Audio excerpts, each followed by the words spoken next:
Hello students, welcome back to our channel Atom to algorithm.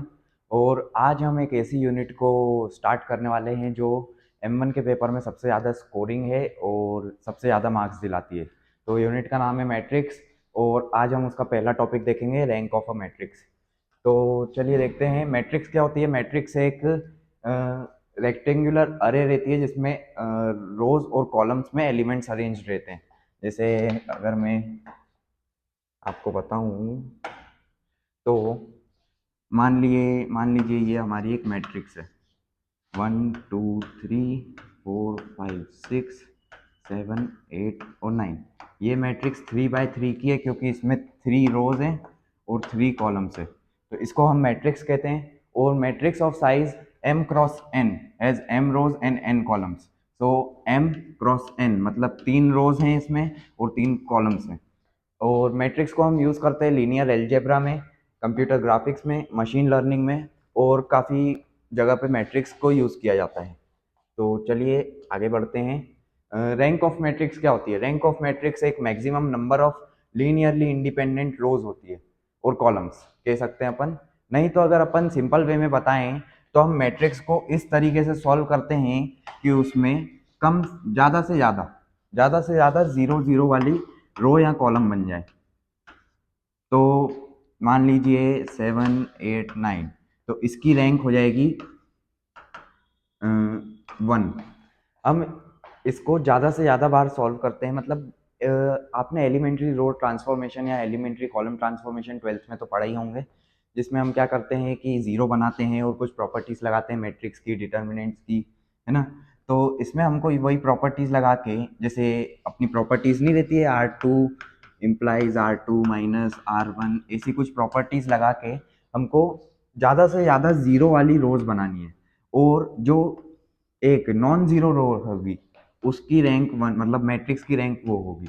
तो non zero row इसमें एक ही है तो मैट्रिक्स की रो 1 हो गई। तो एक बार आप इस डेफिनेशन को पढ़ लीजिए। The rank of a matrix is the maximum number of linearly independent rows और कॉलम्स इन द मैट्रिक्स। तो चलिए आगे बढ़ते हैं। तो methods to determine rank. Rank को हम कैसे डिटरमाइन कर सकते हैं? पहला पहला फॉर्म है हमारा रो एक्लोन फॉर्म, जिसमें हम कन्वर्ट करते हैं मैट्रिक्स को यूजिंग एलिमेंट्री रो ट्रांसफॉर्मेशन या रो ऑपरेशन।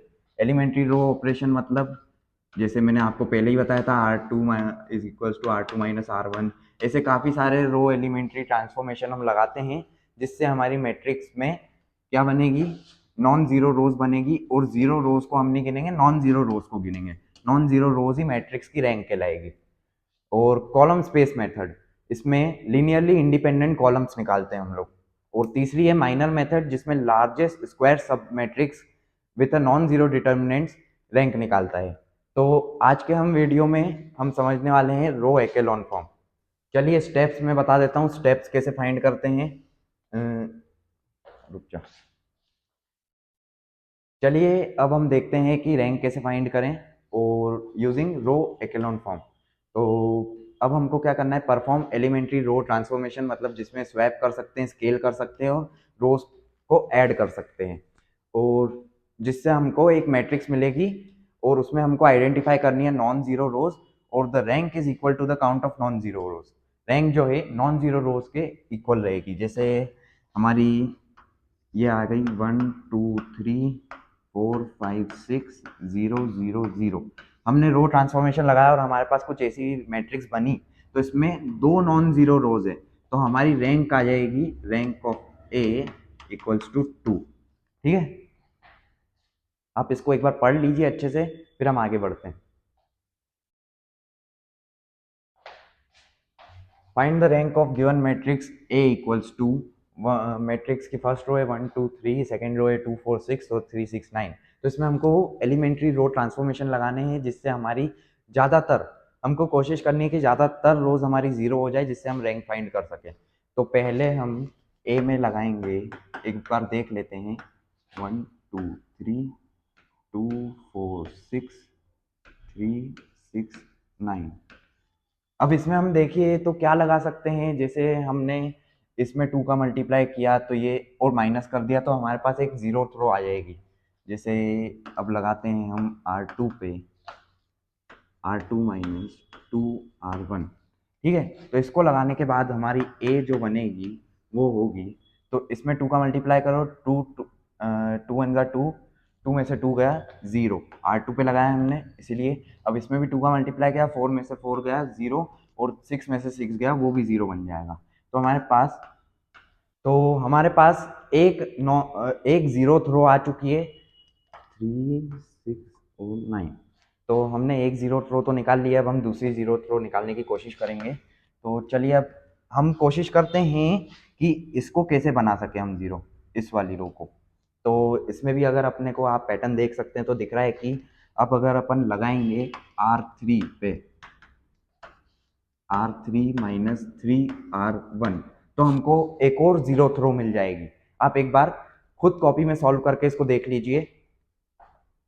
आपने अगर सॉल्व करके देखा होगा तो आपको समझ में आ ही गया होगा कि इसमें एक और जीरो थ्रो बन रही है जो कि R3 बनेगी।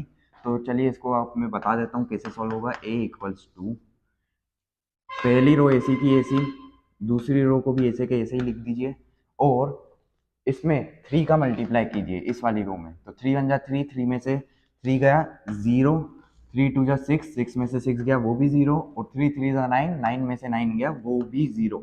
तो हमारे पास 2 जीरो थ्रो मिल चुकी है और एक नॉन जीरो थ्रो मिल रही है। तो हमारी रैंक ऑफ ए 1।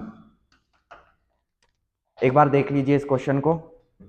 तो ये था हमारा रो एक्लोन फॉर्म का क्वेश्चन, और इसमें हमने रैंक डिटरमाइन किए। तो चलिए दोस्तों, आज के लिए इतना ही। हम मिलते हैं आपसे नेक्स्ट वीडियो में। अगर आपको वीडियो पसंद आई हो तो वीडियो को लाइक करें और चैनल को सब्सक्राइब करें और बेल आइकॉन हिट करना ना भूलें।